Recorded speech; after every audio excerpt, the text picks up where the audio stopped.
Welcome back to Switch South Africa. I'm Nicky Nash as always, and today you joined me in the Peugeot 208. It's been a while since you guys saw me behind the wheel of a this vehicle. For the month of March, it's been very quiet, but I'm back. So I'm in the Peugeot 208. This car produces 74 kilowatts and 205 newton meters of torque. Before we speak about the car, let's speak about something new to the channel. I think 2 weeks ago I introduced memberships on the channel. So there is poverty spec, there's the base for 20 rand, for 19 rand, 99 cents by mistake, and then there's the mid spec, that's 99 rand, and then there's the full spec, that's 150 rand.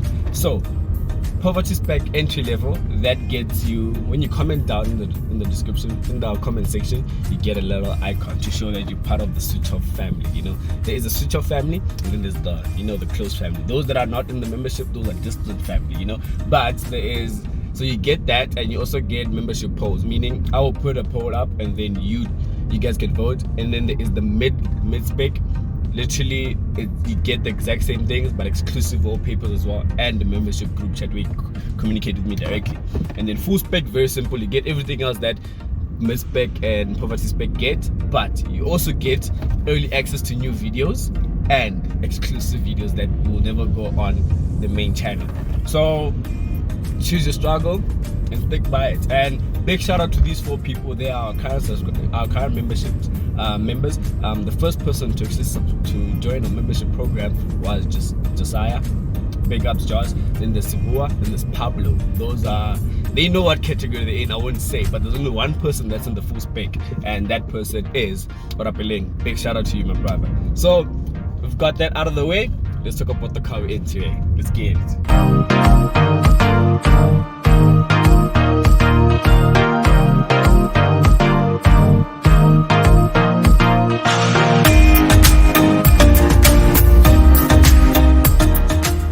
So today, right, we're in the Peugeot 208. This car, I've been looking forward to it. I booked it early February. It came in April. Shows you how people actually like this car. Motoring journalists are literally driving this vehicle because they really like it. So this vehicle, I've had it for the past 6 days. It's leaving tomorrow.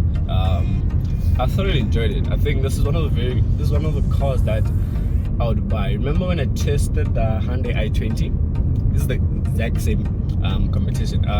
They compete. So when I test the i20, this car is giving me that feeling of, you know, this car suited for me. I would enjoy it. So this vehicle, let's start about the looks. Obviously we have to talk about the looks first before we go into the practicality.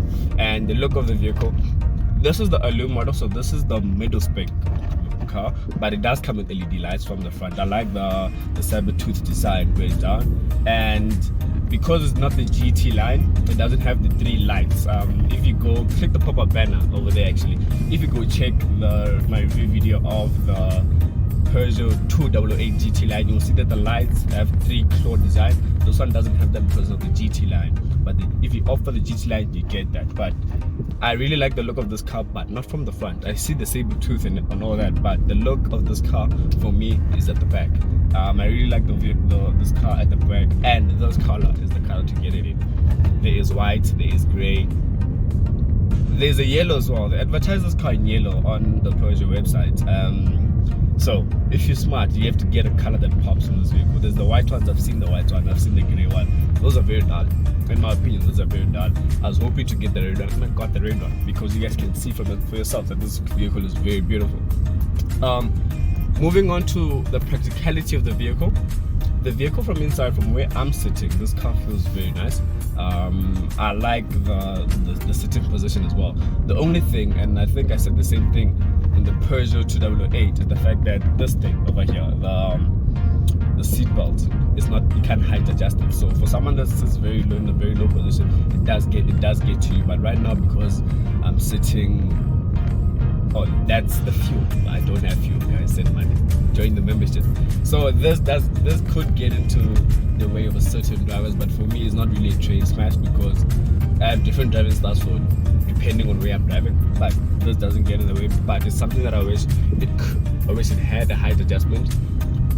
That's one thing I don't like, but we'll get to more things I don't like later on. So from where I'm sitting, this car has digital instrument cluster, the exact same one that you get in the Peugeot 288 GT line. So this is the iCockpit design, 3D iCockpit design that Peugeot introduced. You know Peugeot, their small steering wheel as well.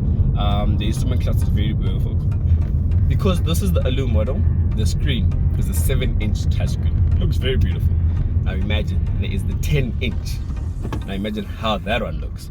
So from the interior, it looks very beautiful. The seats as well are actually quite beautiful. I like them as well. The seats feel good. The gearbox, we'll get to the gearbox. Let's move on to the back seats. Actually, there is quite space in the back. You sit very comfortably. I like it at the back. So now we need to speak about the drive of the vehicle. This being the 74 kilowatts, you know, when I got it, I thought, okay, because it's not the 96 kilowatt that you get in the Allure automatic and the GT line, I thought this would be underpowered. But this is the furthest thing from being underpowered. This car is punchy. It is punchy, trust me. That's why I don't have fuel right now. It is punchy because I've been literally driving it like a punchy car, you know. So you won't feel that it's laggy. The turbo kicks it literally. You feel it. The turbo lag is very minimum. Because of the torque in this vehicle, when you put your foot down, you're getting it same time, you know. So the power, I need to stop doing that because I don't have fuel. But the power of this vehicle, mated with the 6-speed gearbox, oh man, it's just a beauty. The 6-speed gearbox does wonders. And you know I talk about 6-speed gearboxes because I love them. It's a while since I've gotten the manual car, and it's nice to be behind a manual car, and this works just fine. So if you're looking to buy a Peugeot, and because this specific one is priced at 371,000 rand. That is a lot of money. Is it worth it? Looking at the competition as well, yes it is. I would get it as a first car. I would get it. One thing that we have to come to terms with is that car's expensive. The price of this vehicle right now, if you add 10,000, right, you could get the Opel Corsa that I tested last year, and I tested that vehicle around around September, August time. So you can see the inflation, because now that Opel Corsa was the top of the range Corsa. Now this one is the mid-level, and the top of the range of this vehicle, the GT line, a low model, is priced at 450,000 rand. That is a lot of money. But starting price of this vehicle, a nice like 306,900 rand. Then it jumps to 450, and there is no GTI version of this vehicle. They used to produce that vehicle, but they don't anymore.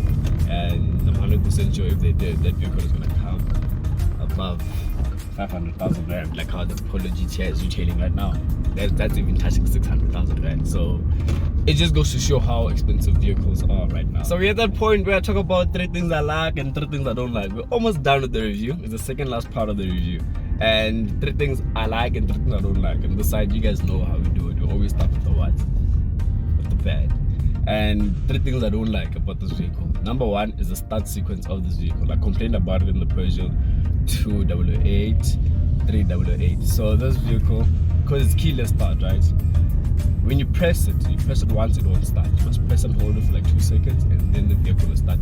That's the thing I don't like about this vehicle. The second thing I don't like about this vehicle, honestly, right now off the top of my head, I cannot think about the second thing I don't like. The third thing I don't like, I can't. This vehicle literally is meeting all my needs. It's matching literally, it's beating all the expectations I had for it. I'm enjoying it to that extent. So now on to the good stuff. What do I like about this vehicle? Oh, the good stuff, there's a lot. There is a lot. Number one, I have to talk about the look of this vehicle at the back. The look of this vehicle at the back is very beautiful. I like that. 1, 2, the saber tooth in front. This vehicle, when you unlock it actually, it plays with the lights 8 times. Like I literally counted, it'll go 1, 2, 3, 4, 5, 6, 7, 8, and then wait a second, and then it'll switch on all the lights. Not switch off. So I like that about this vehicle. There's 2 that I like. 3 that I like is the overall package of this vehicle. This car, it's an overall package to a point where there is so much good that even if I were to find the bad, I would easily overlook the bad because of how this vehicle is packaged. And that's what I like about this vehicle. It's an overall package. I honestly do like it. Would I buy it? Definitely would. Definitely. Speaking of would I buy it, we're at the point where I talk about, do I like the car? Would I recommend the car? Would I buy it? Do I like the car? Definitely. Would I buy the car? Definitely. Let's test the turning circle. Full 360. Oh, perfect.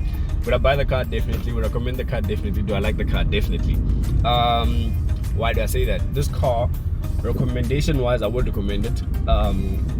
I wouldn't tell the person go ahead and buy it and skip the others. There's literally good cars in this vehicle, in this category. There's the i20, but I would take this over the i20. The i20 I tested, I'll take this over that. But you know, we all have different preferences, so you might find that someone else might take the i20 over this. For me, but I'll take this one. I honestly like it because of the overall package this car has. This car, it's quick, it's spacious.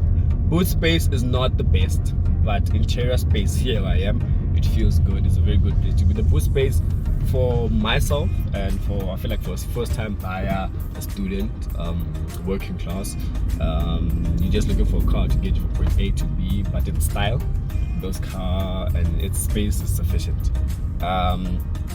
So yes, I would recommend the vehicle. So this car competes with the i20. We've tested the i20. It competes with the Renault Clio V, the new one. We haven't tested that one, but you heard it here first. The car's coming. Watch out. And it also competes with the new Volkswagen Polo. We haven't tested the Volkswagen Polo, and hopefully in the coming weeks or in the coming months we'll get a chance to test drive that, because that car is the benchmark for these vehicles. And so basically, it's all good for this vehicle. There's no train smash for me in this vehicle. It literally is the perfect fit. And yeah, so thank you for watching Switch of South Africa. And remember, I started the memberships for you guys. Please do subscribe. Please do join the membership so you can get all the perks. There's something new I'm actually gonna introduce to the memberships. When you join the membership, before I get a test car, you'll know about it. Doesn't matter what level you're on. You're on poverty spec, mid spec, full spec, you will know what our next test car is. And there is a next test car coming, but you guys won't know that, but the membership will. So I'm Nicky Nash. Please keep it locked.